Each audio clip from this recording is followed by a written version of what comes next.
how to start Twitch stream IRL in mobile. So hello guys, in this tutorial video, I will tell you how you guys can start Twitch IRL stream in mobile. So for that, we need to open Twitch app. So I will simply click on Twitch app. After that, you will see home, browse, plus icon, activity profile. So simply click on that plus icon. Now you will see stream games, stream IRL, creator dashboard. So I will simply click on stream IRL.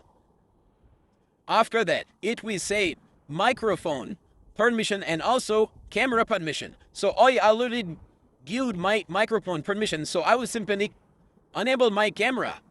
So you need to click on enable camera. After that, click while using the app. Now click on got it. Here we go.